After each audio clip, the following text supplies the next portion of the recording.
Assalamualaikum warahmatullahi wabarakatuh. Perkenalkan, nama saya Alicia Karis Austrin dari kelas 10 MIPA 6. Di sini saya akan menyampaikan kembali isi rangkuman materi saya di hari Jumat lalu. Materinya proses pembelajaran beracuan pada Allazi allama bil qalam. Allah yang mengajarkan kita melalui qalam. Semua fasilitas yang mempengaruhi dan mendukung proses pembelajaran adalah qalam, yang secara langsung adalah bapak atau ibu guru, al-alim yang berada di dalam bapak atau ibu guru, dan juga dalam diri kita. Allah lah yang mengajarkan itu. Maka, tanpa Allah Subhanahu wa Ta'ala, kita tidak akan mampu berbuat apa-apa. Setelah Allah memberikan ilmu pengetahuan kepada kita, kita gunakan untuk apa itu ilmu itu? Ilmu nanti akan dipertanggungjawabkan di hadapan Allah. Lalu berikut ini adalah pedoman yang diberikan oleh Allah Subhanahu wa Ta'ala. At-Taubat ayat 20. Orang-orang yang beriman dan berhijrah serta berjihad di jalan Allah dengan harta dan jiwa mereka adalah lebih tinggi derajatnya di sisi Allah. Mereka itulah orang-orang yang memperoleh kemenangan.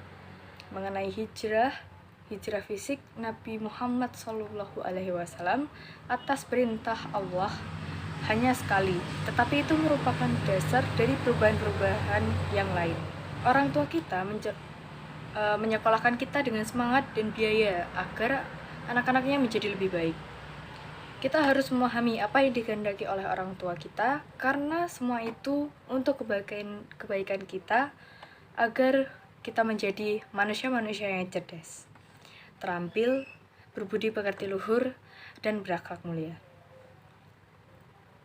Jika kita mampu membangun diri kita sendiri dan bersama-sama membangun nusa, bangsa, dan negara, maka jangan abaikan proses pembelajaran. Lalu ada Al-Hujurat surat ke-49 ayat 15.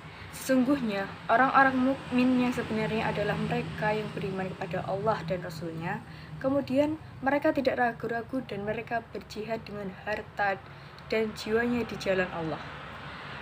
Mereka itulah orang-orang yang benar. Proses pembelajaran akan mengubah kita. Jika semua itu berdasarkan keimanan dan ketakwaan kita kepada Allah, akan ada pahalanya. Lalu ada Al-Ahzab surat ke-33 ayat 70 sampai 71. Hai orang-orang yang beriman, bertakwalah kamu kepada Allah dan katakanlah perkataan yang benar. Niscaya Allah memperbaiki bagimu amalan-amalanmu dan mengampuni dosa-dosamu. Dan barang siapa menaati Allah dan Rasul-Nya, maka sesungguhnya ia telah mendapat kemenangan yang besar.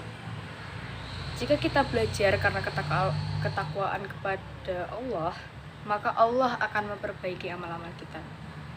Jika dalam proses pembelajaran di kelas, semua komponen yang ikut terlibat dasarnya ialah keikhlasan dan tidak ada dusta, maka semua yang terlibat itu amalnya akan diperbaiki oleh Allah.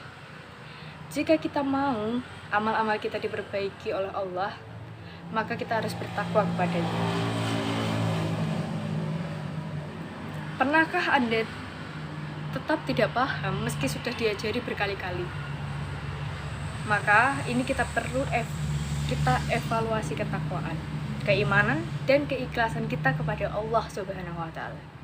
Ini merupakan janji Allah pada surah Al-Ahzab ayat 70 sampai 71.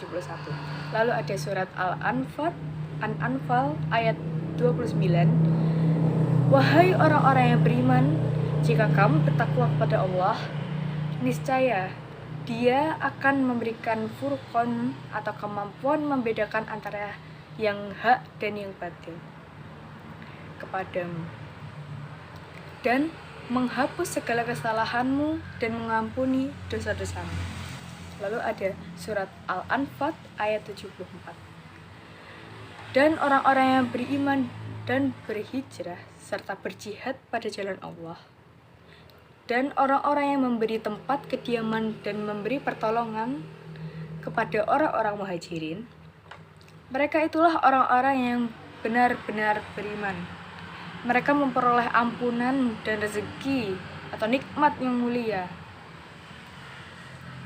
Ketika teman kita perlu pertolongan dan kita mau menolong, maka sebelum dia meminta bantuan, kita tolong lebih dahulu.